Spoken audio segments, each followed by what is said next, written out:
Hi, this is Tom Brady with Vintage American Realty. Today we're going to go over an offer sheet, the components of an offer sheet.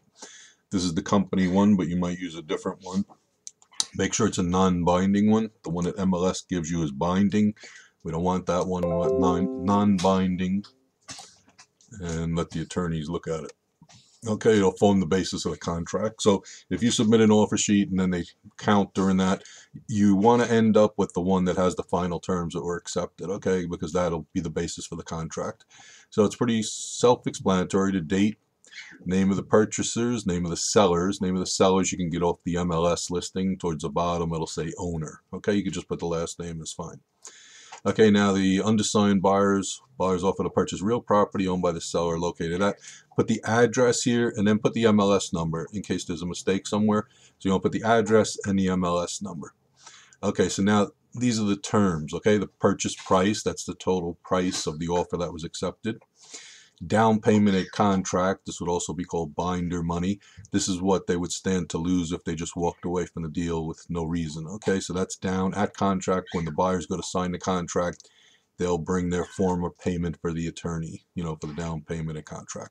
Okay, cash at closing, that's the rest of the down payment. So the down payment is going to be these two, down on contract and cash at closing. That'll be the total down payment. Okay, so now if you take away the down at contract, cash at closing from the purchase price, you should end up with the amount of the mortgage. So conversely, if you add up the amount of the mortgage, the cash at closing, and the down payment, you should end up with the purchase price. So you want to just kind of check yourself, make sure your numbers are right. Okay. Now we get to the contingencies. This offer is subject to the following terms and conditions. So generally, you're usually going to put an inspection within 3 to 5 business days. And then let's say they have something to sell. You would put buyers need to sell their home to go forward, or some words to that effect. But any of the contingencies that you might have will go here, okay? This offer does not, that's the non-binding part that you want, constitute a formal contract and is not binding on either party and is subject to attorney review. A formal contract will be signed on or about. Now you could put ASAP here if you want to sense urgency and it's a hot house and you want to get a little advantage. Or you could put about 10 business days, about 2 weeks, okay? Generally, we put about 10 business days, just an approximation, doesn't really mean much. But again, you might want to put ASAP, okay? The proposed closing date, this is generally going to be about 60 days. If you have cash, maybe get 30, 45. Again, it's not going to be that accurate. It depends on the attorneys. Or again, you could put ASAP, okay? So generally be ASAP or 60 days, okay?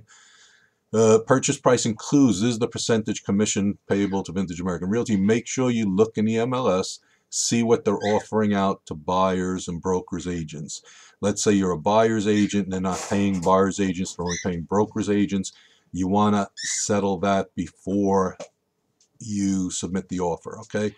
So if they're only paying buyer's agents, broker's agents, and you're a buyer's agent, you want to get that settled with the listing agent in a text or an email so that you have proof that they are willing to pay you, okay, before you submit the offer, okay? So this you'll get from the MLS. It'll tell you how much they're paying.